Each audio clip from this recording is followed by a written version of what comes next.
I agreed to sign the paperwork because it was supposed to help my family keep the house. It was a Tuesday afternoon. My lunch still warm on my desk, nothing dramatic about it. Halfway through, the notary asked me to initial a page that wasn't listed in the email. No one looked up. Someone joked about parking meters. That was the moment I realized my name was being used to erase me. I just didn't know yet how much of my life was already gone. I signed the paperwork because it was supposed to help my family keep the house. That's how it was explained to me.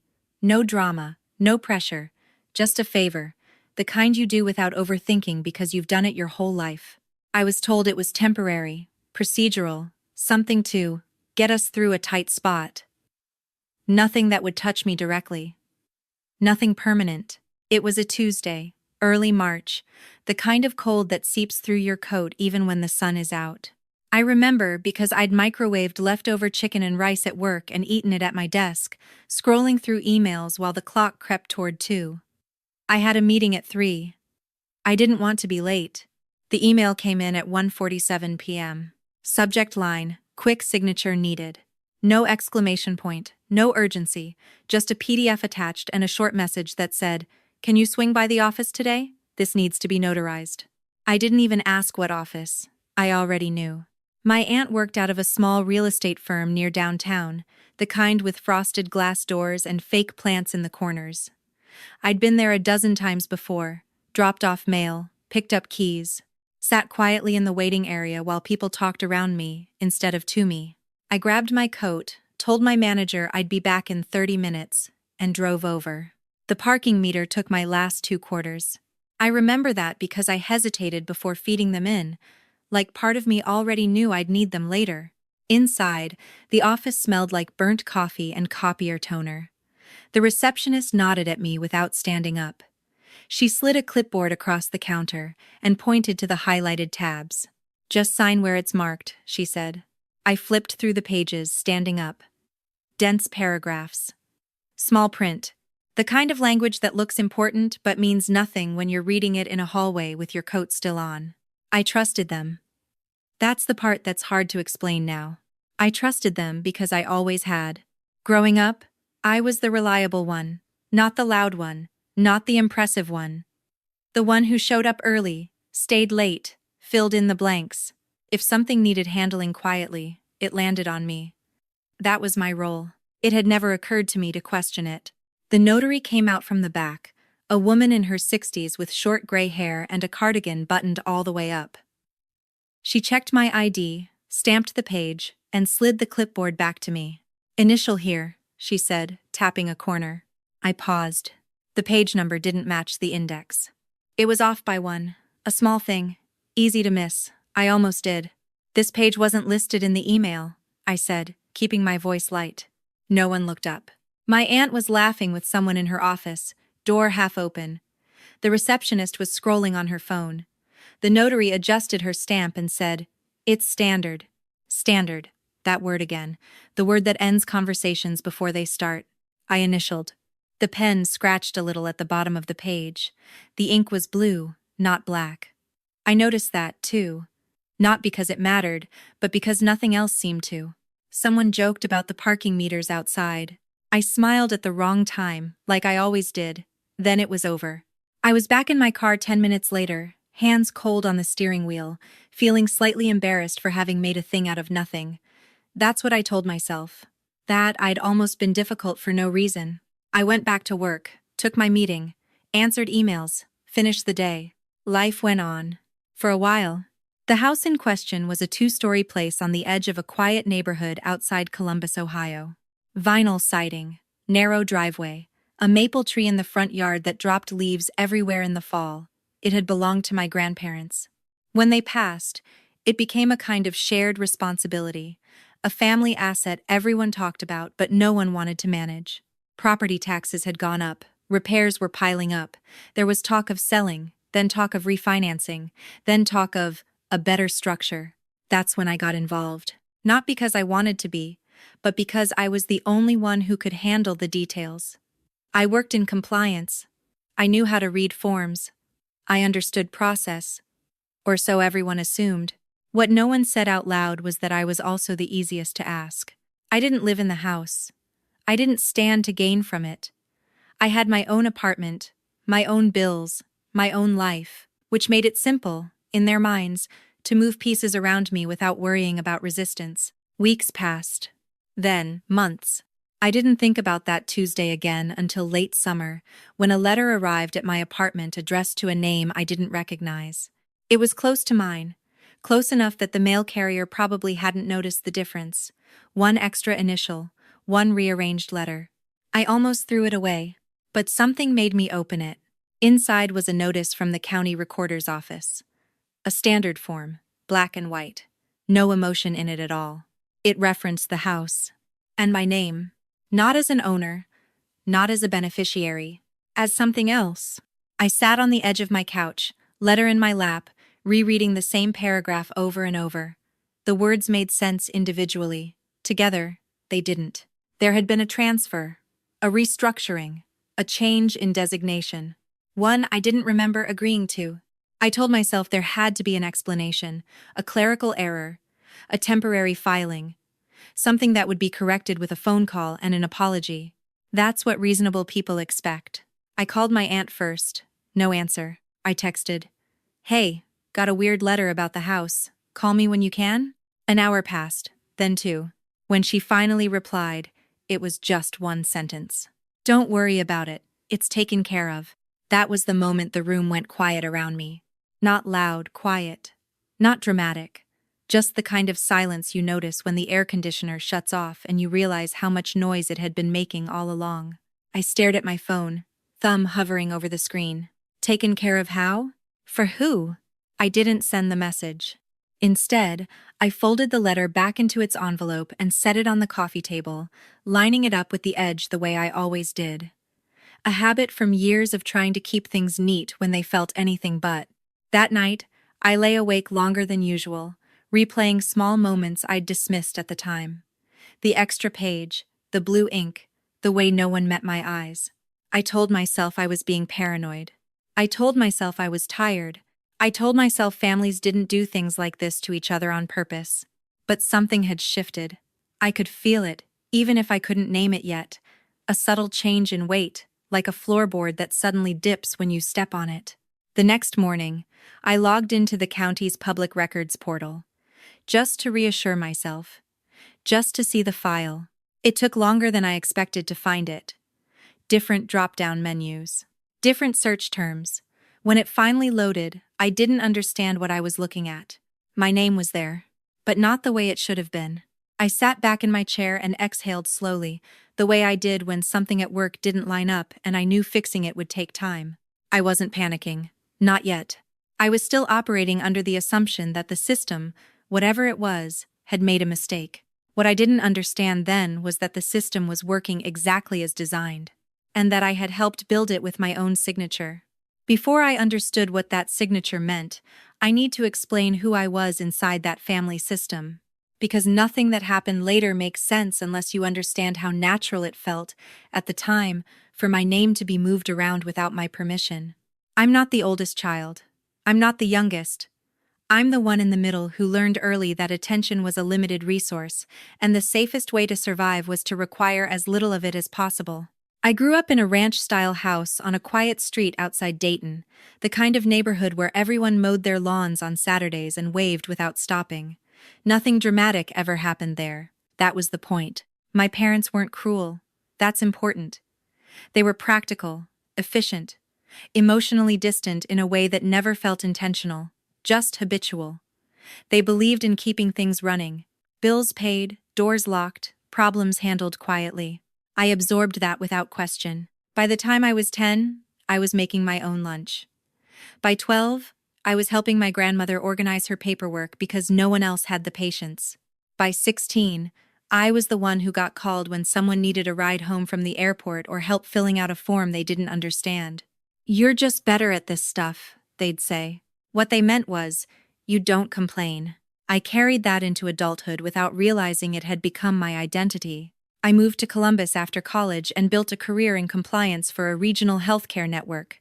Not glamorous, not high profile, but stable.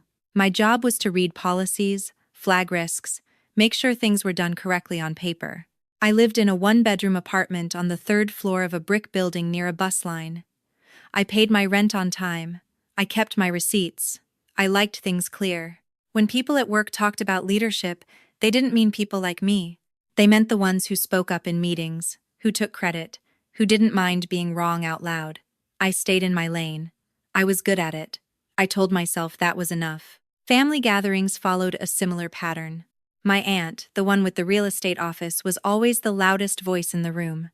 She had opinions, plans, a way of talking that assumed agreement before anyone could object. My cousins orbited her, asking questions, waiting for direction. I usually ended up in the kitchen, washing dishes that didn't need washing, refilling drinks no one had asked for. No one told me to. I just did it. Because if I didn't, things felt unfinished. The house, the one with the maple tree and the narrow driveway, had been the unspoken center of all of this. My grandparents' place.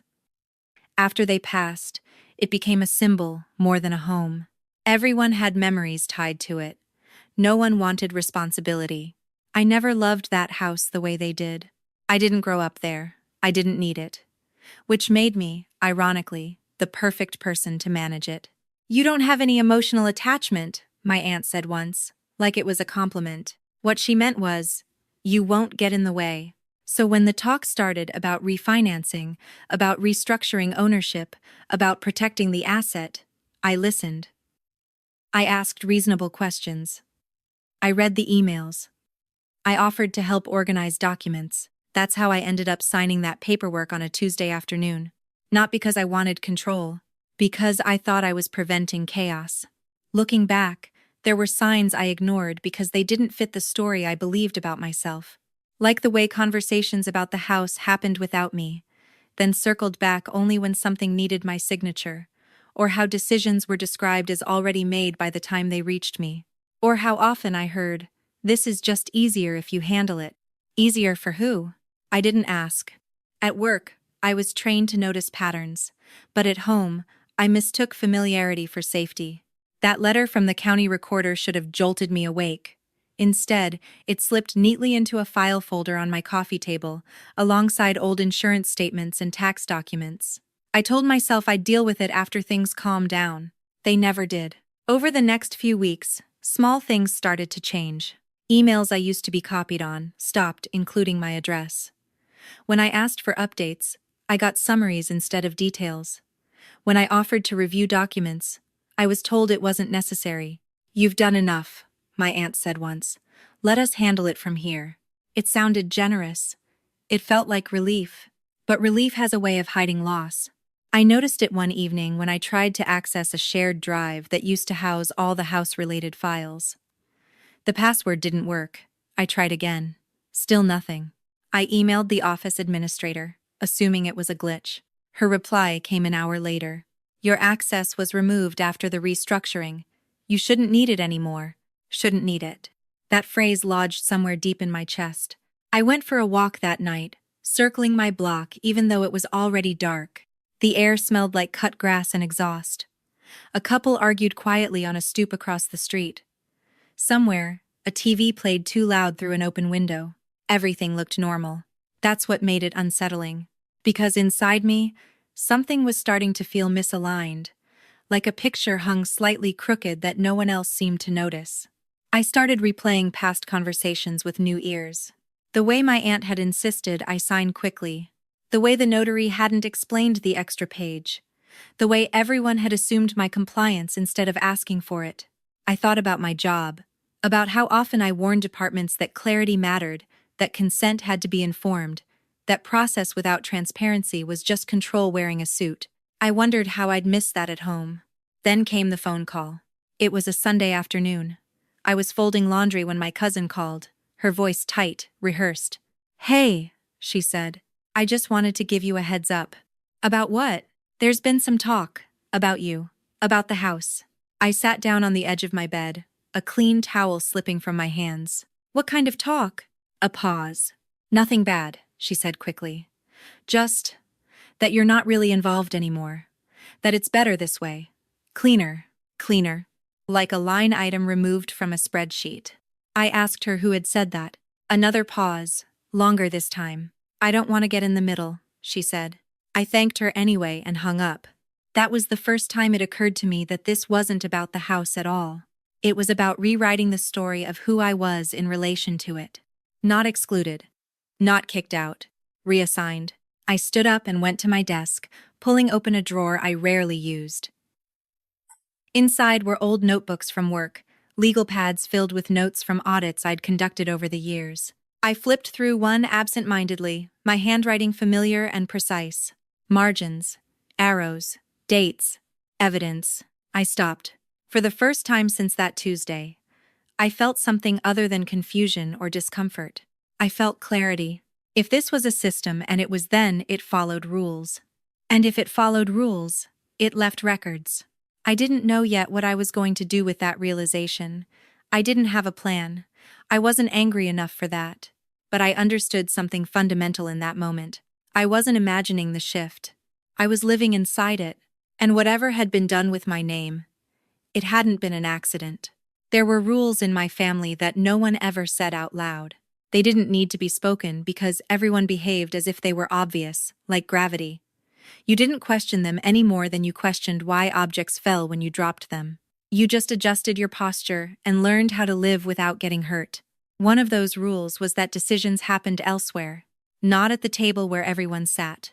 Not in the group chat where birthdays were acknowledged with thumbs-up emojis and generic well wishes.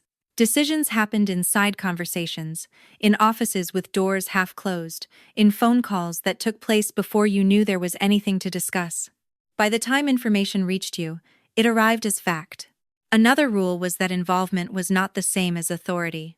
You could be involved endlessly running errands, filling out forms, making calls, smoothing over complications, but authority belonged to a smaller circle. A louder one. A more confident one. The kind that didn't thank you because thanking someone implies dependence, and dependence was never something they wanted to admit. I had mistaken proximity for power. I was close to everything, so I assumed I mattered to it. That belief had shaped my entire relationship with my family. Whenever something went wrong, my phone rang. When the tenants at the house complained about a leaking pipe, I coordinated repairs.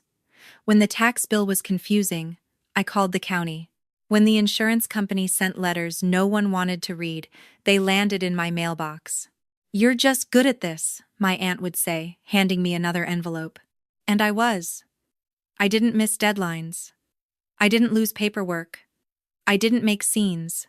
I didn't realize that reliability, in the wrong system, becomes invisibility.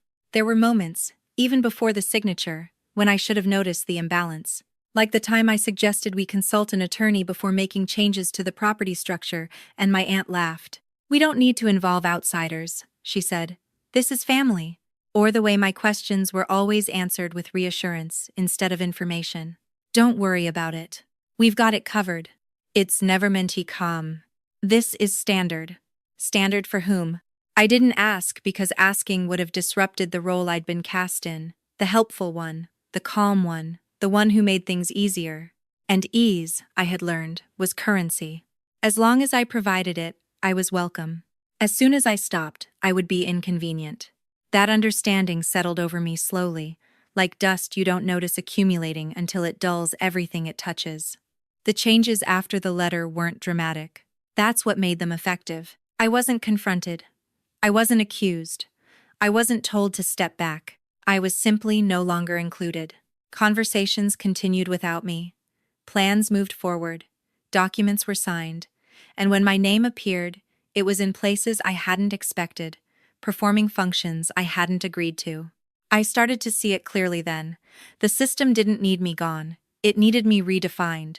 My compliance background gave me language for what was happening. Scope creep. Role drift. Authority without accountability. At work, these were red flags. Signs of a process that would eventually fail or be challenged.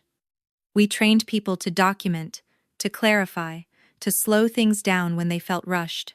At home, I had done the opposite. I had sped up.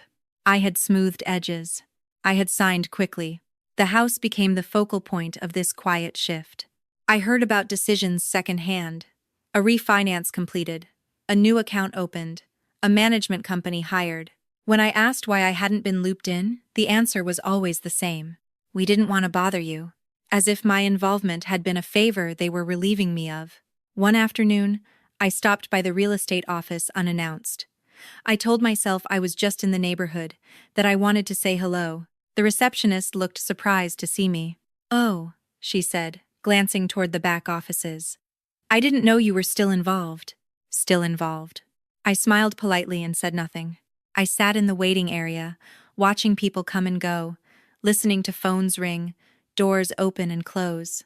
My aunt walked past me without noticing at first. When she did, her expression flickered something between surprise and annoyance before settling into a practiced smile. "Hey," she said. "What brings you by?" "I had a question about the property account," I said. I couldn't access the statements. She waved a hand dismissively. "Oh, that. We moved everything under a different structure. It's simpler." "For who?" I asked before I could stop myself. She paused. "For the family," she said. The answer was so broad it meant nothing at all. I didn't press. I nodded, thanked her, and left. In the car, my hands shook slightly as I turned the key in the ignition. Not from anger, from something colder. Recognition. This wasn't disorganization. It wasn't miscommunication. It was intentional. And it was working because I had been trained to accept it. That night, I pulled out every email related to the house from the past 2 years. I didn't read them yet. I just gathered them, saved them, labeled them by date. I created a folder on my desktop and named it neutrally, the way I would at work. Property Archive. I told myself I was just organizing, just being responsible. But I knew better. I was preparing. What I didn't know was what I was preparing for. There was still a part of me that hoped this could be resolved quietly. That someone would realize a line had been crossed and step back. That an explanation would surface that made all of this make sense without requiring conflict. That hope was the last remnant of the old story I told myself about my place in the family. It began to unravel the day I received a calendar invite I hadn't been meant to see. It popped up automatically, synced from a shared account I'd once had access to. A glitch, probably. A technical oversight. The subject line read, "Ownership Alignment Meeting." Attendees listed included my aunt, 2 cousins, and a name I didn't recognize. My name wasn't there. The meeting was scheduled for the following Friday, at the same real estate office where I'd signed the paperwork months earlier. I stared at the screen for a long time, reading and rereading the title. Ownership. Alignment. Words chosen carefully. Words designed to sound neutral, professional, inevitable. I declined the invite. It felt important not to respond at all. Then I took a screenshot. I sat back in my chair and exhaled, slow and deliberate. This wasn't about feelings anymore. It wasn't about fairness or hurt or being included. It was about record. About structure. About what existed on paper versus what existed in conversation. I understood then that the rules I'd lived by, be helpful, be quiet, trust the process, were not universal truths. They were conditions imposed by a system that benefited from my compliance. And once you see a system clearly, you can no longer pretend you're just reacting to it. You're either participating, or you're preparing to challenge it. That night, I opened a fresh notebook and wrote the date at the top of the first page. Not a journal, not an emotional record. A log. I didn't know yet how far this would go. I didn't know what it would cost me. I only knew one thing with certainty. Whatever role they thought they had assigned me, I hadn't agreed to it. And I wasn't going to keep playing my part just because it made things easier for everyone else. The first real edit happened quietly. Not the kind of edit you notice right away, not a deletion or a bold rewrite. It was more like a sentence rearranged so the meaning stayed the same on the surface, but the responsibility shifted underneath. I didn't realize that's what it was at the time. I only felt the unease. The sense that something familiar had been adjusted while I wasn't looking. It started with a bank notification. I was at work, halfway through reviewing a policy update, when my phone buzzed with an alert from an account I recognized immediately. The property maintenance account. I'd helped set it up years earlier, back when the house was still being rented out short-term and someone needed to keep an eye on expenses. Authorized user removed. That was the entire message. No explanation. No follow-up. I stared at the screen, rereading it, then tapped into the app. My login no longer worked. At first, I assumed it was an error. Banks change systems all the time. Credentials expired. Permissions got reset. I sent a quick email to my aunt's office manager, keeping the tone casual. Hey, just got a notice that I was removed from the property account. Probably a glitch, but wanted to flag it. Her reply came back 20 minutes later. Yes, that was intentional. We're streamlining access. Streamlining. Another word that sounded harmless until you tried to define it. I closed my email and sat back in my chair, listening to the low hum of the office around me. Phones ringing, keyboards clicking, someone laughing too loudly down the hall. This was what it felt like, I realized, when something changed without your consent but with your name still attached. That night, I pulled up the public records again. I'd done it once already, but this time I knew what I was looking for. I searched by address, then by parcel number, then by name. My name. It appeared exactly once. Not as an owner, not as a beneficiary, not even as a former party. As an agent. An intermediary. Someone authorized to act on behalf of others without standing of their own. I felt a strange, hollow pressure in my chest as I read the filing date. It matched the Tuesday I'd signed the paperwork. The extra page, the blue ink, the notary's stamp. I hadn't lost something I owned. I had been repositioned. I sat there longer than I meant to, watching the cursor blink at the end of the screen. At work, when I found something like this, there were protocols, escalation paths, compliance officers trained to intervene. At home, there was only me. I drafted a message to my aunt, then deleted it. Drafted another, deleted that too. What do you say when the problem isn't a misunderstanding, but a decision? Eventually, I sent something simple. Can we talk about the filing from March? I reviewed the records and I'm confused about my role. She replied an hour later. There's nothing to be confused about. This protects everyone, including you. That was the first time my name was used as justification instead of participation. Protects everyone, including you. As if the change had been made for my benefit. I called her the next day. She didn't answer. I left a voicemail, measured and polite, asking for clarification. She texted back instead. I'm in meetings all day. We can talk later.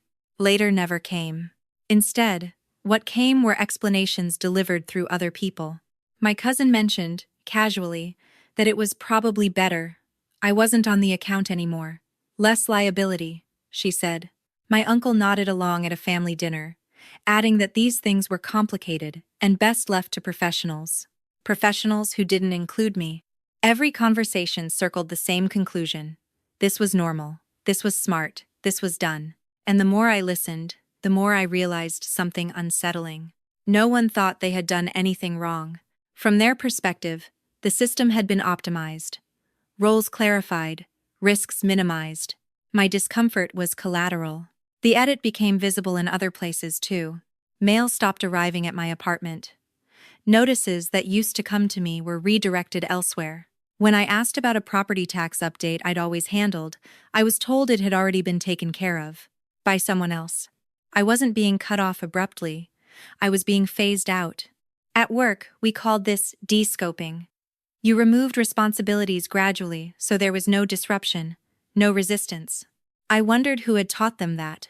The strangest part was how calm everyone seemed. There were no arguments, no raised voices, no accusations. Just reassurances. Trust us. It's handled. Actually. This is how it has to be. The language of inevitability. I started sleeping poorly, not because I was anxious in the usual sense, but because my mind kept replaying small moments, looking for the exact point where things had shifted. Had it been the signature? The moment I initialed that extra page? Or had the edit started long before that, quietly shaping my role until the paperwork simply formalized it? One evening, after dinner, I pulled out the folder I'd labeled Property Archive and began reading through everything from the beginning. Emails, attachments, meeting notes forwarded to me secondhand. Patterns emerged quickly once I stopped giving them the benefit of the doubt. Requests framed as favors. Decisions announced as conclusions. Language that positioned me as helpful but replaceable. I noticed how often my questions had been answered with reassurance instead of information. How rarely anyone had asked for my opinion once things were underway. This wasn't chaos. It was choreography. The realization settled over me with a clarity that was almost calming. If this was deliberate, then it could be traced. If it could be traced, it could be documented. I began logging dates, times, exact wording. I saved copies of filings, screenshots of access removals, email headers showing when conversations happened without me. I didn't confront anyone. I didn't announce what I was doing. I kept showing up to family events, smiled, made small talk, accepted explanations with a nod. Outwardly, nothing changed. Internally, everything did. The edit had revealed something fundamental about the system I'd trusted. It didn't see me as a person with rights or agency. It saw me as a function, and functions, once redefined, don't get a vote. The next piece of evidence arrived by accident. A misdirected email, forwarded to me, instead of someone else. Just one message, sitting in my inbox for less than a minute before it was recalled. I'd already opened it. The subject line read, "Final structure, no further signatures needed." I didn't have time to read the entire body before it disappeared, but I saw enough. My name, referenced in the past tense, as if my role had already been completed.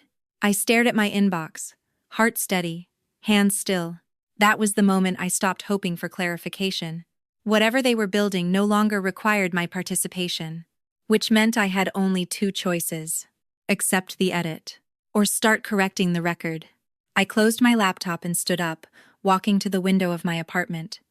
Outside, traffic moved steadily down the street, headlights flickering on as dusk settled in.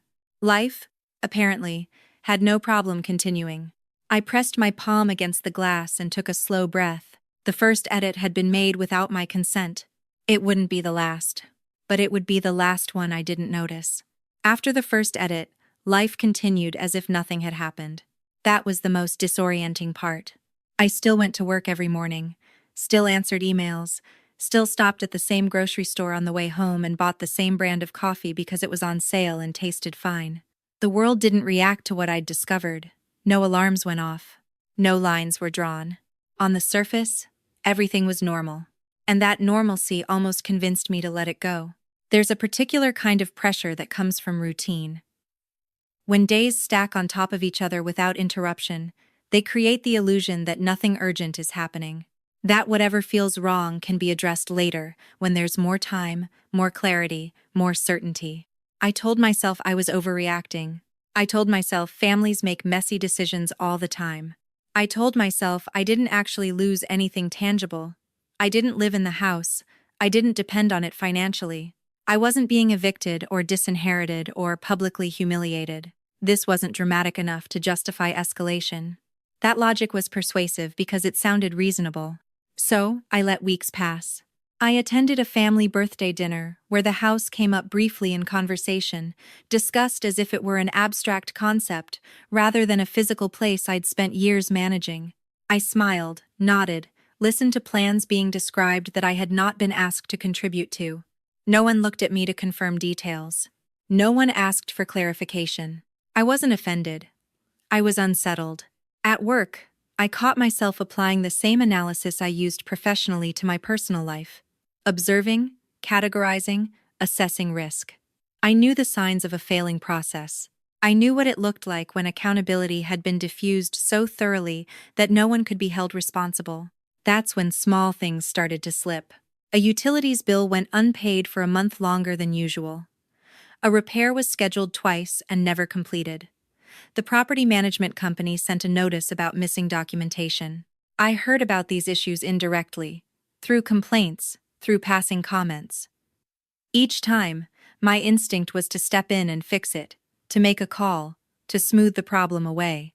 I stopped myself. That decision felt unnatural, almost physical, like resisting the urge to catch something before it fell. I wanted to see what would happen if I didn't intervene. The answer was confusion. Not catastrophe, not collapse, just inefficiency, delays, mild frustration. No one thanked me for stepping back. No one acknowledged the shift. Instead, I began to sense irritation. Why weren't things as easy as they used to be? Why did everything take longer now? Why was this suddenly complicated? The implication was clear, even if no one said it directly. I had been a lubricant in the system. My absence introduced friction. One afternoon, my aunt called me for the first time in weeks. "Hey," she said, her tone light. "Quick question." I waited. "The management company is asking for some historical records. Insurance stuff. You probably still have those, right?" I looked at the folder on my desk, the one I'd carefully archived. The records they'd quietly stopped sending me updates about. The files I'd been removed from accessing. "I do," I said. "Great," she replied. "Can you forward them?" There it was. The expectation that my role was still available on demand, even if my authority had been removed. I paused. "What are they for?" I asked. A beat of silence. "Just routine," she said. "Why?" "Because I wasn't part of the routine anymore." "Who should I send them to?" I asked instead. Another pause. "I'll text you an email." She sent an address I didn't recognize. When I opened it, the domain belonged to a law firm. That stopped me cold. No one had mentioned attorneys. No one had said the structure was being formalized further. No one had told me external counsel was involved. They hadn't told me because they didn't think they had to. I forwarded the documents without comment. That night, I lay in bed staring at the ceiling, replaying the call, the casual way she'd reached out, the assumption of access without transparency. The normal life I'd been living suddenly felt staged. Not false exactly, but curated. Designed to keep things moving smoothly while decisions were made elsewhere. The next sign came from a different direction. A letter from the insurance provider arrived at my apartment, addressed to the property entity by name. I opened it out of habit. The policy had been amended, coverage limits adjusted, named parties updated. I scanned the page quickly, then more slowly. My name wasn't there at all. Not as a contact, not as an agent, not anywhere. For years, I'd been listed as the primary point of contact for claims, the person who handled emergencies, the one who knew the history. Now, I was invisible. I folded the letter carefully and added it to my growing archive. The pattern was undeniable now. I hadn't been removed from the system because I was unnecessary. I'd been removed because I was inconvenient. Because I noticed things. Because I asked questions. Because I had access to information that could complicate a narrative being rewritten.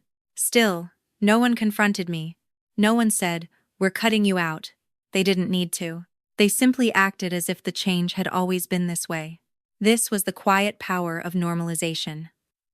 Once a new version of reality is repeated enough, it begins to feel inevitable. I started to see how often this happened in other contexts. At work, in politics, in organizations that prided themselves on stability while quietly shifting responsibility away from those least likely to push back. The realization didn't make me angry. It made me alert. I stopped assuming good faith. I stopped filling in gaps for others. I stopped correcting errors that weren't mine to fix. Outwardly, I was still the same, polite, responsive, reasonable. Internally, I was cataloging everything. Dates when decisions were made without notice. Language used to justify exclusions. Moments when my presence was required, but my consent was not. I didn't yet know what I would do with this information, but I knew I would need it.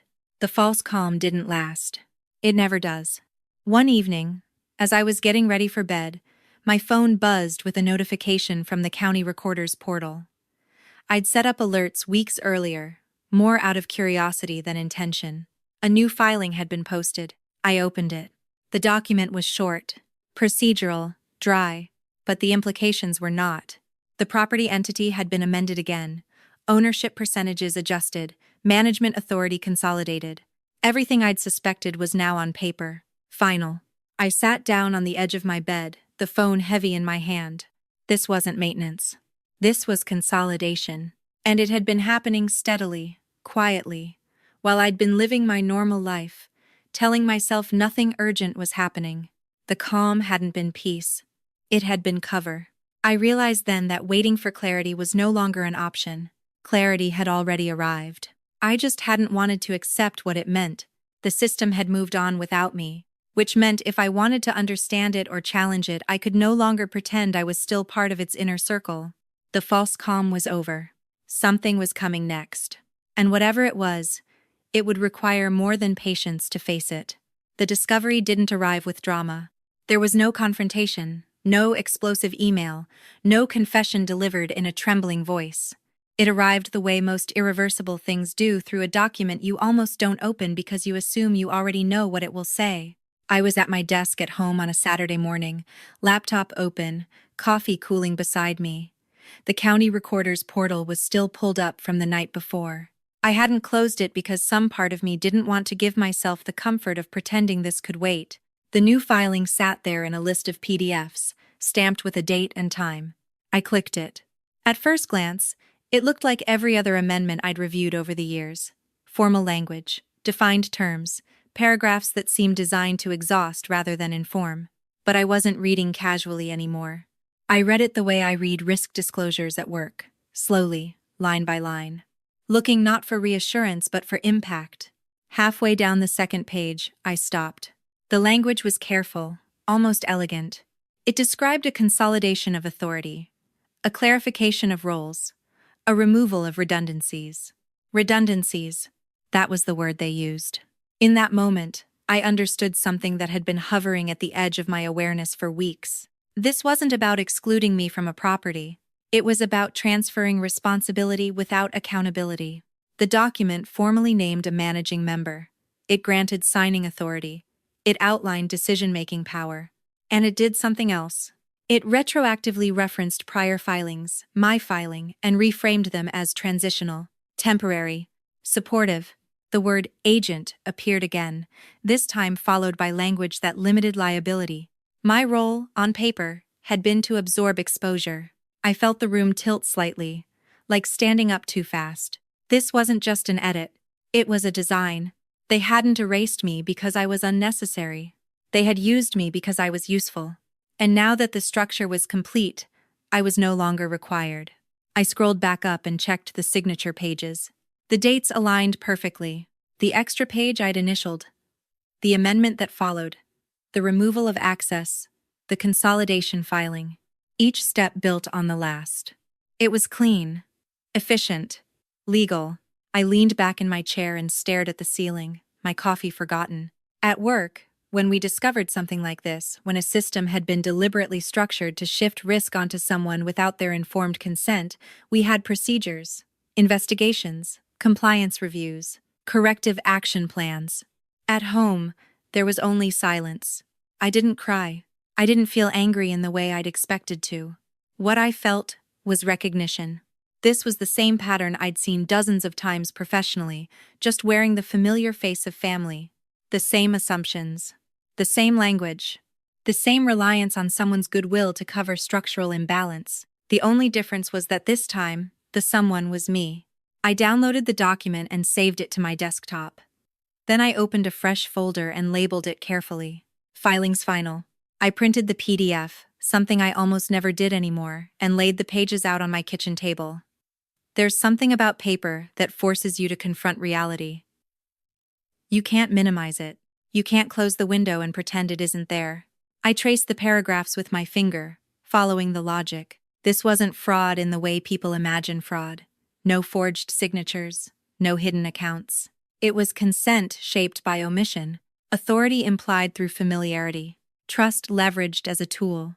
I thought back to the notary's office.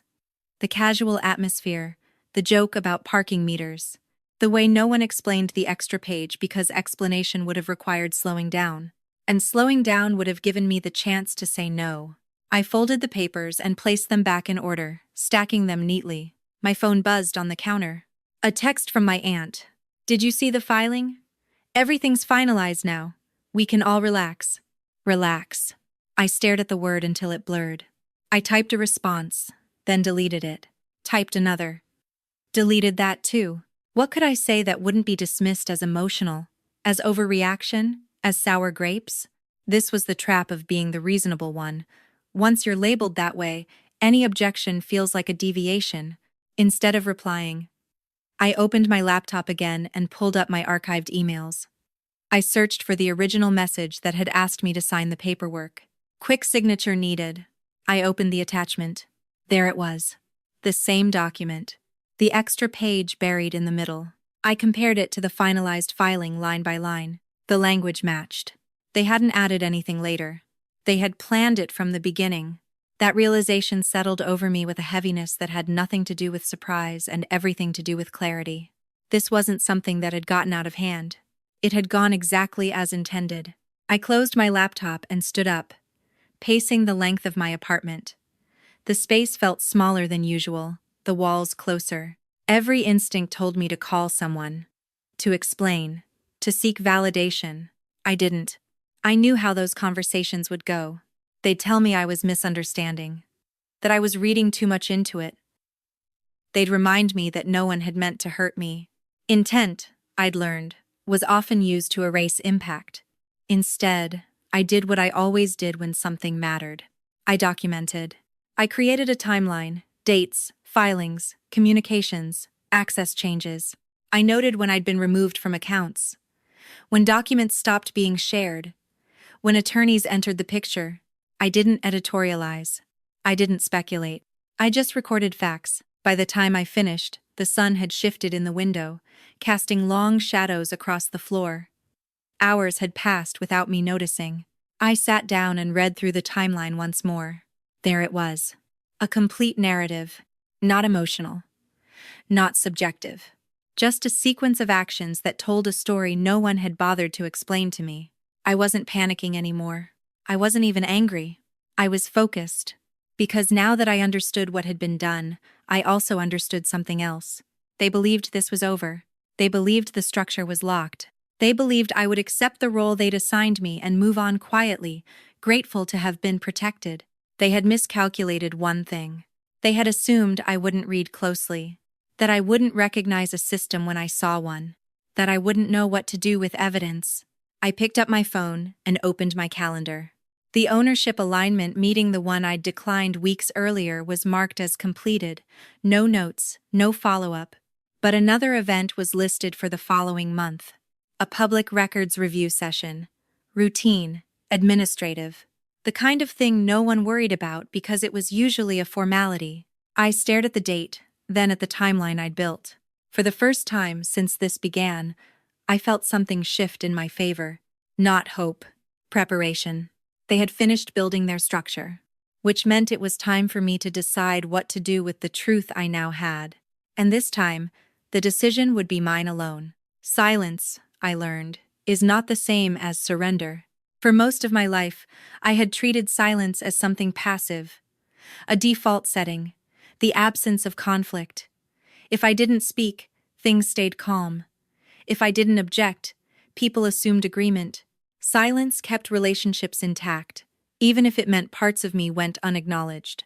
This time, silence was a choice. I didn't respond to my aunt's text. I didn't call her back later that night or the next day. I let the message sit there, unanswered. Not because I didn't have words, but because any words I offered would be absorbed into the story they were already telling themselves. If I reacted emotionally, I'd be framed as unstable. If I argued, I'd be framed as ungrateful. If I demanded explanations, I'd be told it was already done. I had seen this play out too many times in other people's lives to miss the pattern now. So I did nothing. Outwardly, I went to work. I smiled at coworkers. I joined meetings and took notes and followed up on action items. I answered my phone when family members called to chat about unrelated things. I listened to updates about vacations and kids and weather. I did not mention the filings. I did not mention the timeline. I did not ask questions whose answers I already knew. That restraint took more effort than confrontation ever would have. At night, my thoughts were loud. They circled back to the same questions, over and over. How long had this been planned? Who knew? Who didn't? Was I naive to think my role had ever been anything other than functional? But I didn't let those questions escape my head. I understood something critical now. The moment I revealed what I knew, the system would react. And systems, when threatened, don't explain themselves. They defend. I wasn't ready for that yet. Instead, I watched. I paid attention to how people spoke to me now that they believed the matter was settled. The tone had shifted subtly. Less reassurance, more assumption. You don't need to worry about that anymore. my aunt said once, when I asked about an unrelated family expense. It's handled. Handled by whom was never specified. I noticed how often the phrase, "you're free now," came up. As if I'd been burdened and they had relieved me out of kindness. As if the removal of my role was a gift. I nodded and said thank you. Inside, I was mapping their language, cataloging how the narrative was being framed. At work, we called this preemptive justification. You reframe an action as benevolent before anyone has a chance to question it. It doesn't make the action ethical, but it makes dissent harder. I wondered how often I'd helped implement similar strategies without realizing it. The urge to confront them came in waves. Sometimes it hit me while I was brushing my teeth, staring at my own reflection and imagining what I would say if I let myself be honest. Other times it came while driving, my hands tight on the steering wheel as I rehearsed conversations that would never happen. But each time, I stopped myself. Because honesty without leverage is just confession. And confession was exactly what they were counting on, me expressing hurt, them expressing sympathy, and everything staying exactly the same. What I needed was time. Time to understand every angle of what had been done. Time to anticipate how they would respond when it was challenged. Time to decide whether I even wanted to challenge it at all. That last question surprised me. For the first time, I considered the possibility of walking away completely, letting the structure stand, detaching from the house, the paperwork, the family role that had consumed so much of my energy. There was a certain peace in that idea. I imagined not caring, not tracking filings, not opening portals late at night, not feeling the constant low-level vigilance that had become my new normal. But when I sat with that thought, it didn't settle. Because this wasn't just about the house, it was about precedent. If I accepted this quietly, I was endorsing a version of reality in which my consent was optional, my labor was assumed, and my exclusion was justified after the fact. I had spent years in my professional life warning others against exactly that kind of structure. To walk away now would mean agreeing that it was acceptable when it happened to me. That didn't sit right. So I stayed silent, but I stayed engaged. I set reminders on my calendar for upcoming public filings. I bookmarked relevant statutes. I read about fiduciary duty in my state, about agency law, about how roles like mine were supposed to be disclosed and limited. Not because I was planning a lawsuit, because knowledge changes how you move through a system. I didn't talk to friends about it either. Not yet. I wasn't ready for the well-meaning advice. The, "just let it go," or "family is complicated," or "is it really worth the stress?" I needed clarity before comfort. One evening, as I was reviewing my timeline again, I noticed something I hadn't paid much attention to before. The initial filing, the one I'd signed, listed a mailing address for the property entity. It wasn't my aunt's office. It wasn't the house. It was a P.O. box in a neighboring county. I searched the address. It belonged to a registered agent service. A third party. That meant official notices, legal correspondence, anything requiring response was now routed through them instead of directly to family members. Control of information flow. I sat back and let that sink in. This wasn't just consolidation of authority. It was insulation. They had built a buffer between the structure and the people affected by it. And I had helped them do it. That realization didn't make me feel stupid. It made me feel deliberate. Because now I knew exactly where the pressure points were. I didn't break my silence that night. I didn't the next day either. Instead, I drafted an email and saved it in my drafts folder. No recipient, just words. Not accusatory. Not emotional. Factual. It outlined my understanding of the filings, my role, and the discrepancies between what I'd been told and what existed on record. I didn't send it. I wasn't sure yet if I ever would. But writing it clarified something for me. I didn't need their acknowledgement to validate what I knew. I needed to decide what outcome I wanted. Did I want to be reinstated? Did I want control? Did I want apology? The answer to all three was no. What I wanted was alignment between truth and record. If my name was going to be used, it would be used accurately. If my role was going to be defined, it would be defined with my consent. If my labor was going to benefit a system, that system would no longer pretend I was interchangeable, Silence gave me the space to reach that conclusion without interference. They mistook my quiet for acceptance. I let them. Because when people believe a conflict is over, they stop guarding their position. They relax. They assume the narrative has settled. And that's when the truth, documented and patient, has the most power. I closed my laptop and looked around my apartment, the same familiar space that had grounded me through all of this. Nothing had changed here. My life was intact. My voice was intact. I just wasn't using it yet. Silence, I realized, wasn't weakness. It was leverage, and I intended to use it carefully. Once I chose silence, I had to decide what to do with it. Silence without direction turns into paralysis. I'd lived in that space before, waiting, watching, hoping something would resolve itself if I stayed calm long enough. This time was different. This silence had a purpose, and that purpose required structure. So I treated it like a project. Not a personal one. Not an emotional one. A procedural one. Every evening after work, I sat at my desk and worked methodically.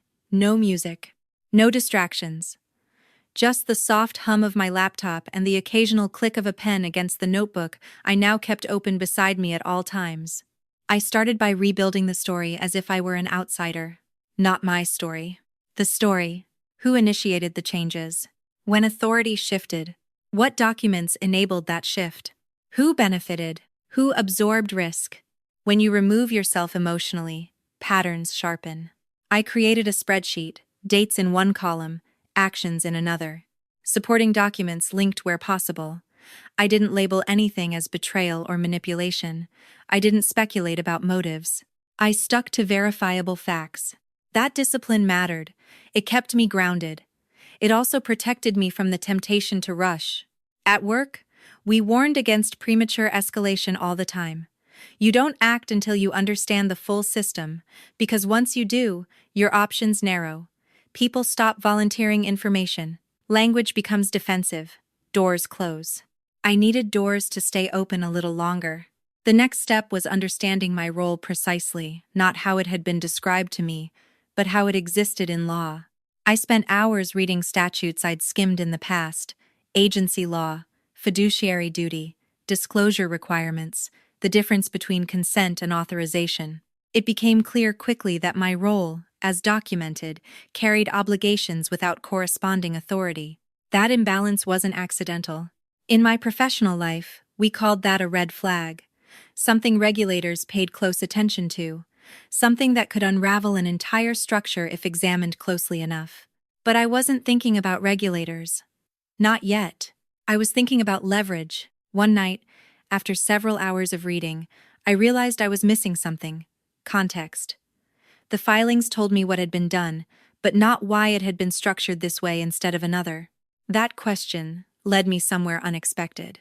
I scheduled a consultation with a professional I'd never needed before, not a lawyer, not yet, but a former colleague who'd left compliance to work in corporate governance. Someone who understood systems, but wasn't personally invested in mine. I framed the conversation carefully. Hypothetical. Redacted. No names. If a family entity restructures authority this way, I asked, what would you assume they were trying to accomplish? She didn't hesitate. They're limiting exposure, she said, and centralizing control. Whoever designed this didn't want accountability spread out. And the agent role? I asked. That's usually used to create distance. If something goes wrong, responsibility points outward first. I thanked her and ended the call. That single conversation confirmed what I already knew but needed to hear out loud. This wasn't messy family decision-making. It was intentional risk design. After that, my preparation shifted. I stopped thinking about whether I had been wronged and started thinking about how the system would respond if challenged. Who would speak? Who would stay silent? Who would claim ignorance? I mapped relationships, not emotionally, structurally. Who deferred to whom?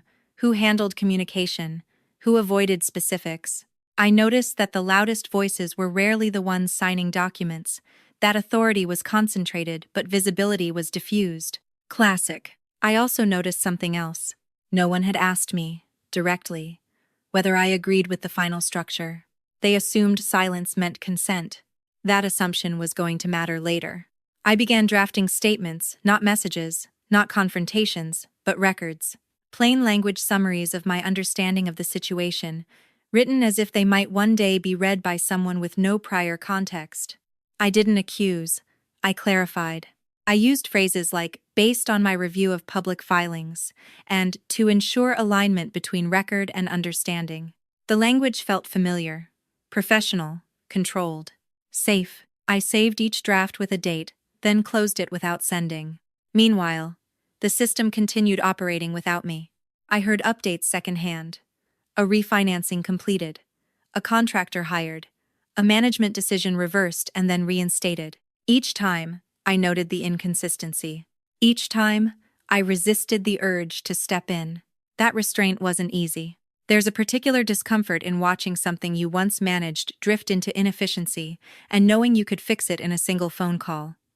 Letting it falter felt irresponsible. But responsibility without authority is a trap. I wasn't going to fall into it again. One evening, while reviewing another filing, I noticed a procedural detail that changed everything. The consolidated authority structure had a reporting requirement. Annual, mandatory, public. It wasn't well advertised. Buried in the language. Easy to overlook if you weren't looking for it. But I was. That requirement meant there would be a formal moment when representations had to be made on record, when roles had to be stated clearly, when omissions mattered. It wasn't a confrontation. It was a checkpoint. And it was coming up in 6 weeks. I sat back and stared at the date on my screen. 6 weeks wasn't much time, but it was enough. Enough to be precise. Enough to be ready. I didn't tell anyone what I'd found. I didn't change my behavior outwardly. I continued answering messages politely, continued attending family events, continued being the calm, reasonable presence everyone expected.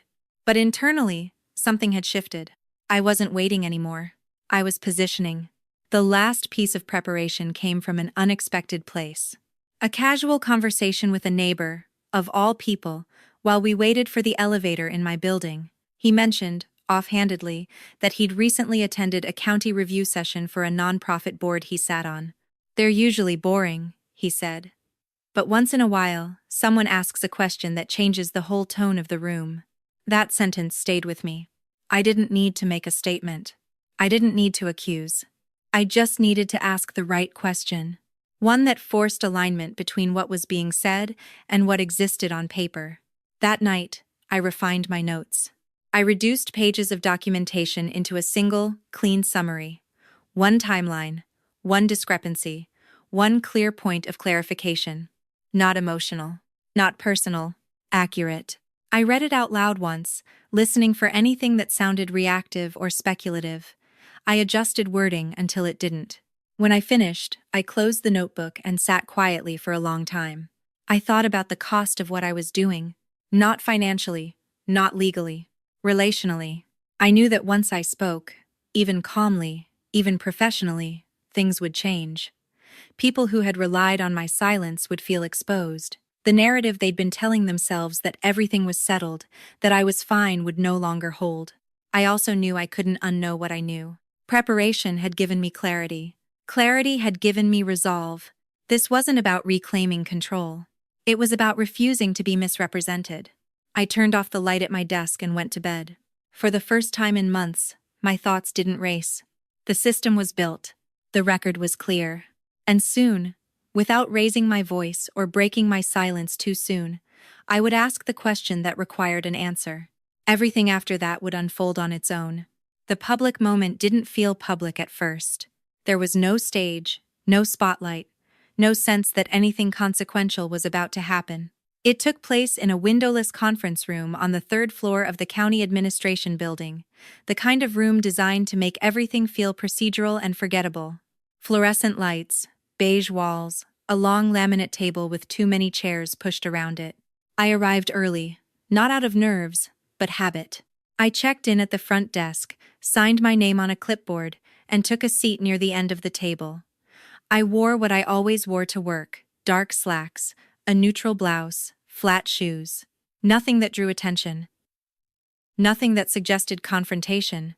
That was important. I wasn't there to disrupt. I was there to clarify. One by one, People filtered in. County staff. A clerk with a stack of folders. A man from the registered agent service I recognized from filings. My aunt arrived last, speaking quietly into her phone as she took a seat across from me. She didn't look at me. That didn't sting the way it might have once. It confirmed something instead. When the meeting began, it followed a familiar rhythm. Roll call, agenda items, routine approvals. The language was dry, the tone neutral. If you weren't paying attention, it would have been easy to drift. I paid attention. The agenda item I was waiting for came midway through.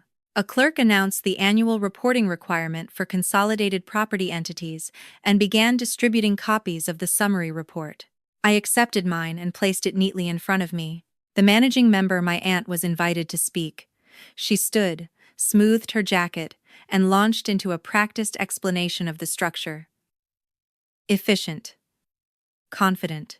She used words like streamlined, protected, aligned. No one challenged her. Why would they?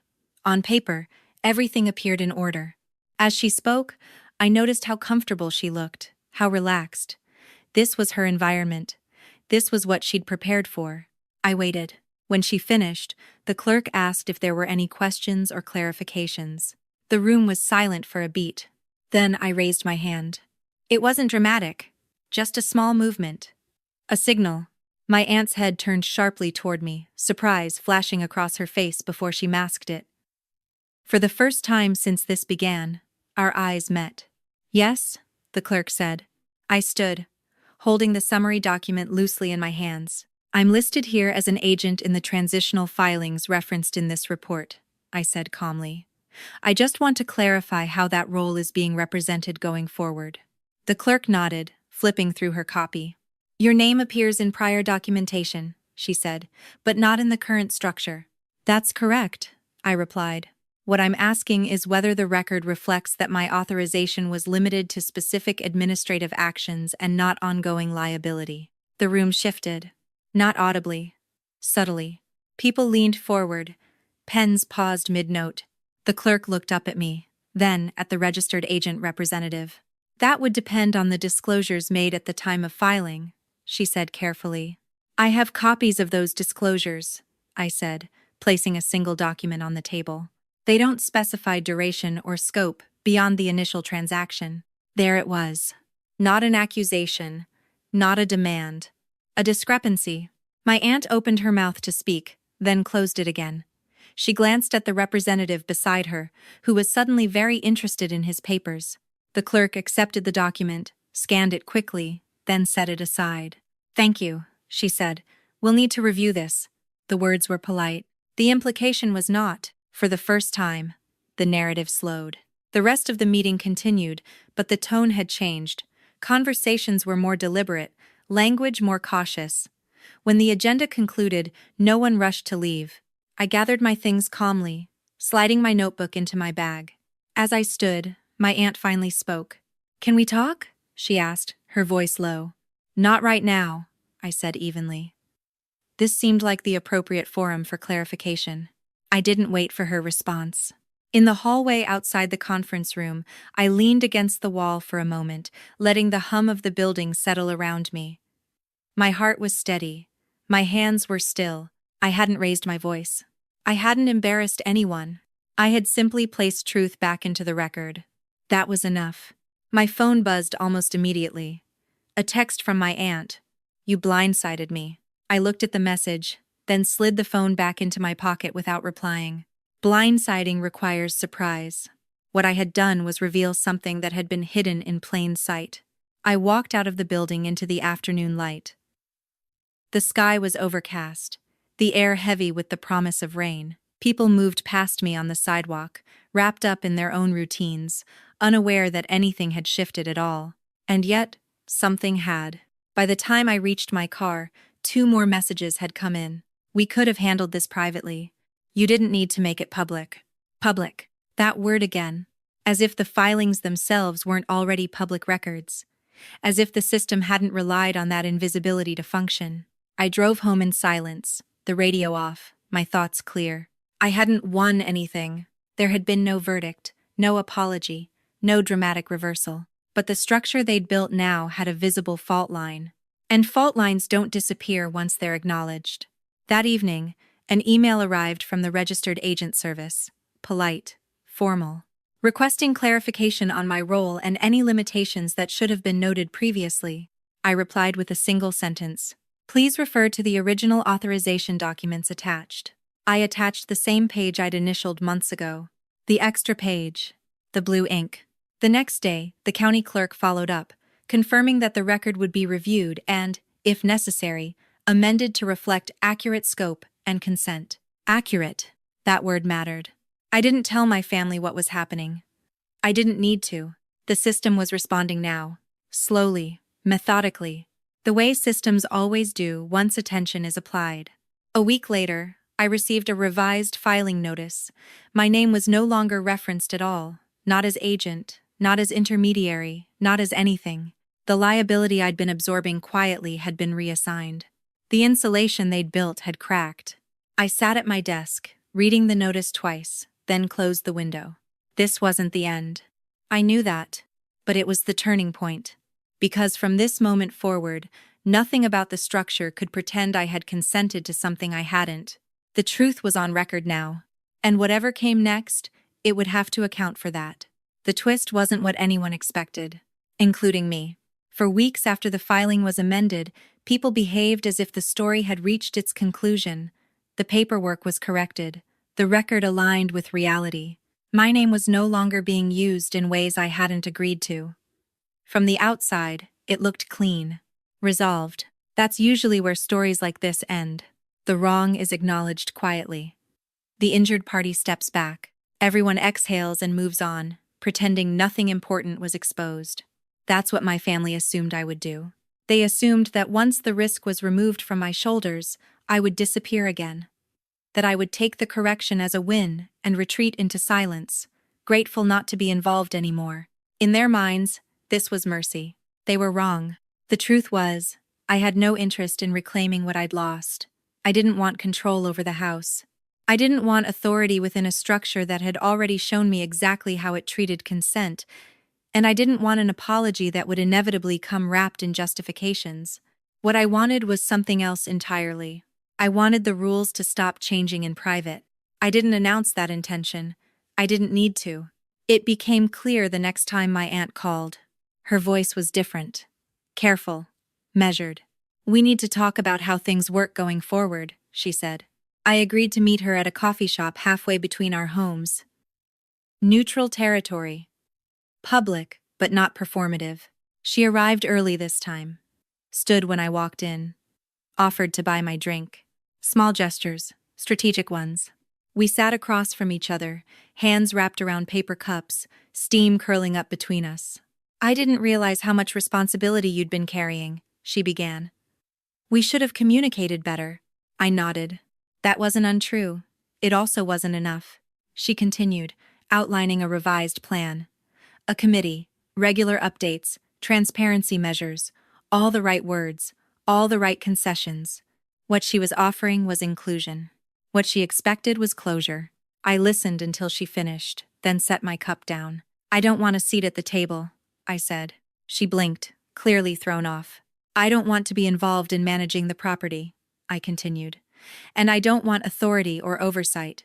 He will go. Confusion crossed her face, followed by relief she didn't try hard enough to hide. Then what do you want? She asked. I took a breath. I want the structure to reflect what it actually is, I said, not what's convenient. She frowned slightly. I don't understand. I leaned forward, resting my hands flat on the table. For years, decisions were made privately and framed as inevitable, I said calmly. Roles were assigned without discussion. Responsibility was shifted without consent. That didn't happen because of one mistake. It happened because the system allowed it. She opened her mouth to respond, but I continued. I'm not asking to be put back into that system. I'm asking that it stop pretending those practices are normal. Her eyes narrowed. And how exactly do you expect us to do that? By us, she meant herself and the others who had benefited from the ambiguity. I expect documentation, I said. Clear roles, defined authority, written consent. No more standard practice without explanation. That's excessive, she said, irritation creeping into her voice. No, I replied evenly. It's accurate. There was a long pause. This was the moment where most people would soften, reassure, backtrack to keep the peace. I didn't. I understood something now that I hadn't before. This wasn't about being wronged. It was about refusing to participate in a system that required my silence to function. If the structure can't stand up to clarity, I said, then it shouldn't stand at all. She stared at me, a mixture of disbelief and something like betrayal in her expression. You're making this harder than it needs to be, she said. I nodded. Yes, I said, because easy is what allowed this to happen. We left the coffee shop without hugging, without resolution, and without an agreement. That was the real twist. I didn't leave, but I didn't reconcile either. In the weeks that followed, the effects rippled outward. Emails became longer, more careful. People stopped making assumptions about my availability. When decisions were made, they were documented, not implied. I noticed something else too. Others started asking questions. A cousin emailed me privately, asking how I'd found certain filings. Another mentioned feeling uneasy about how decisions had always been framed. Someone else asked if it was normal to be excluded from conversations that affected them financially. I answered honestly. Not emotionally. Not dramatically. Just factually. I wasn't rallying anyone.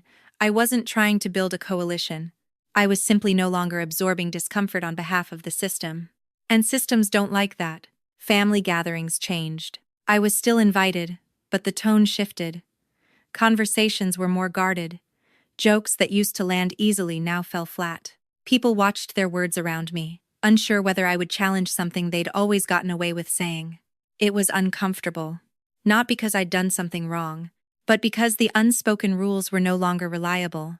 At one point, my aunt pulled me aside during a holiday dinner. You've made things tense, she said quietly. I looked at her, the clatter of dishes and conversation filling the room around us. No, I said. I've made them accurate. 80. That cost me more than I'd expected. I wasn't cut off. I wasn't disowned. But I was no longer central. I became someone people had to think around instead of leaning on by default. That shift was subtle, but it was real. And it hurt. There were nights I went home feeling lonelier than I had when I was being used. Nights I questioned whether insisting on clarity had been worth the distance it created. But then, I'd open my files. I'd look at the corrected record. I'd remember the feeling of realizing my consent had been assumed rather than requested. And the doubt would settle. Because what I'd done wasn't about punishment or revenge. It was about refusing to let convenience masquerade as care. I hadn't burned the system down. I'd stayed inside it and removed the insulation that made it comfortable for some and costly for others. That was the price. And I paid it knowingly.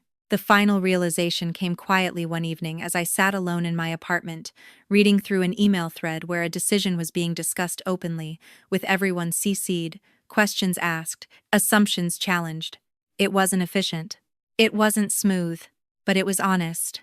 And for the first time, I understood the true nature of what I'd changed. I hadn't reclaimed my place. I'd changed the conditions for having one. Whether anyone else liked it or not, the aftermath didn't arrive all at once. There was no single conversation where everything was said, no dramatic fallout that made it obvious who stood where. Instead, it unfolded the way real consequences usually do, slowly, unevenly, through absence rather than attack. The first thing I lost was access. Not to documents, not to information, to ease. Before all of this, family interactions had required very little effort from me. I showed up, I helped, I listened, I absorbed. My presence made things smoother, quieter, less complicated. People didn't have to think about how decisions landed because I softened the impact. Afterward, that ease was gone. I noticed it at a family dinner a few weeks after the coffee shop conversation. Nothing was openly hostile. Everyone was polite, but conversations stalled when I joined them. Plans were discussed in vague terms, then dropped entirely when I asked clarifying questions. No one snapped at me. They just adjusted. They learned to move around me instead of through me. It would have been easier if someone had gotten angry. Anger at least acknowledges connection. What replaced it was something colder and harder to name. Caution. People weighed their words, checked each other's expressions before speaking, deferred decisions that used to happen casually. The system was still there, but it was no longer frictionless. And friction makes people uncomfortable. I became, quietly, the reason things took longer. Not because I was obstructing, but because I no longer filled in gaps automatically. I didn't interpret silence as instruction. I didn't translate vague language into action. If something wasn't clear, I asked for clarity. That alone was enough to change the temperature of every room I entered. I lost a version of belonging I hadn't realized I was clinging to. It wasn't affection. It wasn't closeness. It was usefulness. When you've built your place in a system around being useful, the moment you stop offering that utility without consent, your position becomes unstable. I felt that instability most acutely in small moments. Like when my aunt forwarded an email thread and added, "Just looping you in for transparency." Looping me in. Not asking. Not inviting. Accounting. Or when a cousin said, half joking, "Careful what you say, she documents everything now." The room laughed. I smiled. But something in my chest tightened. I hadn't changed my behavior nearly as much as they'd changed their perception of it. The cost wasn't isolation. I was still included, still present. The cost was distance. A subtle recalibration of how much of me was allowed in. There were days I wondered if it would have been easier to let the structure stand, to accept the quiet correction and move on without insisting on accuracy, to preserve the old rhythms, even if they were built on something false. But then I'd remember what it felt like to realize my name had been used without my consent, to see my role reframed after the fact, to understand that my silence had been interpreted not as trust, but as permission, and I'd know I couldn't have gone back. At work, something unexpected happened. I found myself speaking up more. Not dramatically, not forcefully, but earlier. I asked questions before decisions were finalized. I flagged risks before they were buried. I noticed when roles were implied instead of agreed upon. Colleagues responded differently than my family had. They didn't withdraw. They engaged. Sometimes they pushed back. Sometimes they thanked me. Sometimes they adjusted their plans. It struck me then how much of what I'd experienced at home had been normalized as just how things are, when in fact it was a choice, one particular kind of system, not an inevitable one. That realization softened some of the bitterness I'd been carrying. This wasn't about my family being uniquely flawed. It was about power structures behaving predictably when left unexamined. The personal cost still hurt, though. I missed the ease of being unquestioned. I missed the comfort of knowing exactly how I fit without having to assert it. I missed the illusion that keeping the peace was the same as being valued. Some nights, the loneliness surprised me. It arrived quietly, usually when I was doing something mundane, washing dishes, folding laundry, standing in line at the store. I'd feel it settle in my chest and wonder if insisting on clarity had cost me more than I'd anticipated. But loneliness is not the same as regret. Regret suggests a mistake. This didn't feel like one. It felt like a consequence. And consequences, unlike mistakes, don't require undoing. They require acceptance. The final shift came in a conversation with my mother, months after everything else had stabilized. She hadn't been directly involved in the property decisions. She'd stayed mostly on the sidelines, offering emotional commentary but little insight. That distance had protected our relationship, at least superficially. We were sitting in her living room, late afternoon light slanting through the windows. She watched me carefully as she spoke. "You seem different," she said. "I am," I replied. She hesitated, then asked the question I'd been waiting for without realizing it. Was it worth it? I thought about the house, the filings, the meetings, the way my name had once moved through systems without my consent. I thought about the discomfort, the distance, the recalibration of every relationship I'd once navigated effortlessly. And then I thought about how it felt now, to know exactly where I stood even if that place was less comfortable than before. "Yes," I said. She nodded slowly, as if filing that answer away somewhere. We didn't talk about it again. That was the pattern now. Things were acknowledged, then left alone. Not resolved, not healed. Just accurate. The aftermath wasn't punishment. It was reorientation. I had stepped out of a role that no longer fit, and the space I left behind hadn't closed neatly. It had shifted everything around it. Some people adapted. Some resented it. Some quietly benefited. I stopped trying to manage their reactions. I had learned, finally, that my responsibility wasn't to keep the system comfortable. It was to keep myself honest. And honesty, once introduced, doesn't retreat easily. Even when it costs you the version of belonging you once thought you needed. The ending didn't announce itself. There was no moment where I stood back and thought, this is it. This is where everything resolves. If anything, it arrived disguised as an ordinary morning, the kind I would have overlooked a year ago without a second thought. I woke up before my alarm. The apartment was quiet, the city outside still half asleep. A thin band of light cut across the ceiling, pale and steady. I lay there for a few minutes, listening to the hum of the refrigerator, the distant sound of a bus braking at the corner. Nothing was wrong. That realization came gently, without fanfare. I made coffee and stood at the counter while it brewed, scrolling through emails on my phone. There was a thread from my family logistics for an upcoming holiday, who was bringing what? Times and addresses clearly laid out. No assumptions. No vague language. No one volunteering my time or resources without asking. At the bottom of the thread, a simple line appeared. Let me know if this works for everyone. I stared at it longer than necessary. It wasn't an apology. It wasn't an acknowledgement of the past, but it was accurate. I replied with a yes and set my phone down.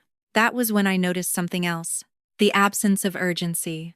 For months, my days had been shaped by vigilance, checking filings, monitoring language, anticipating the next move in a system that had once relied on my silence to function.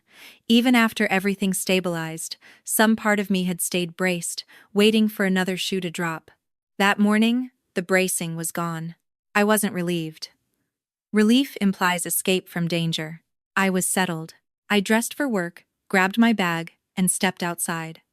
The air was crisp, the sky clear in a way that made everything feel sharper. As I walked to my car, I caught my reflection in the window of a parked sedan and paused. I looked the same. Same posture, same clothes, same face I'd known my whole life. But something about how I occupied my body had changed. I wasn't smaller anymore. At work, the day unfolded without incident. Meetings came and went, questions were asked, decisions were documented. I noticed how often people paused now, checking assumptions before proceeding. Not because of me specifically, but because I'd made it normal to slow things down when clarity mattered. That shift felt bigger than my family, bigger than the house, bigger than any single outcome I could point to. It felt structural. At lunch, I sat by myself near the window, watching pedestrians pass on the sidewalk below. I thought about how many times I'd eaten like this before, distracted by messages, preoccupied with smoothing things over somewhere else.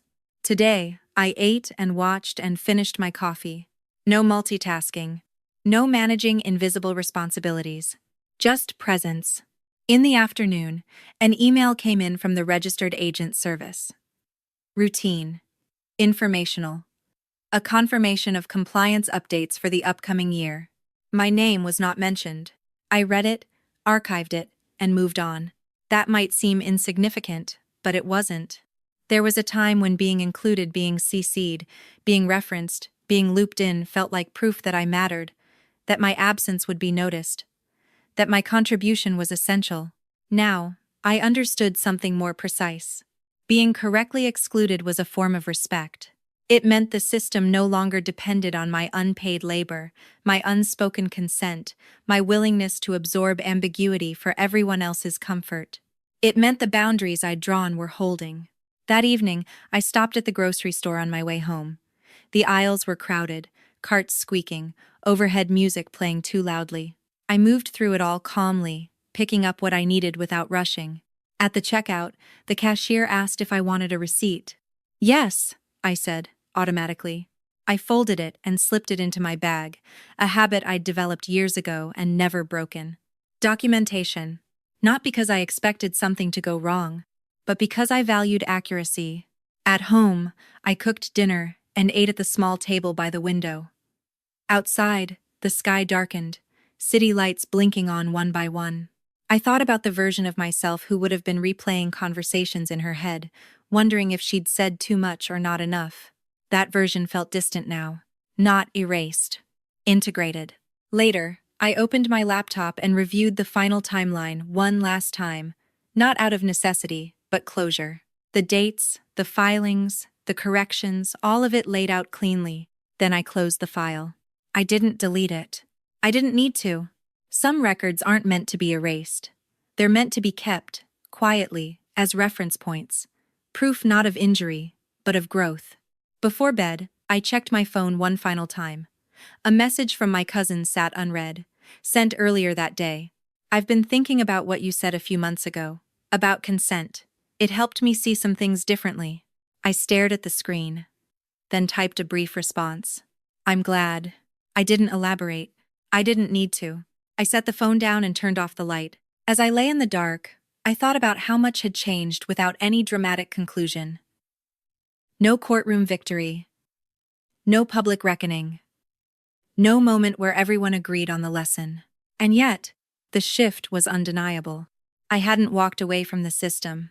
I hadn't burned bridges or disappeared into distance. I had stayed.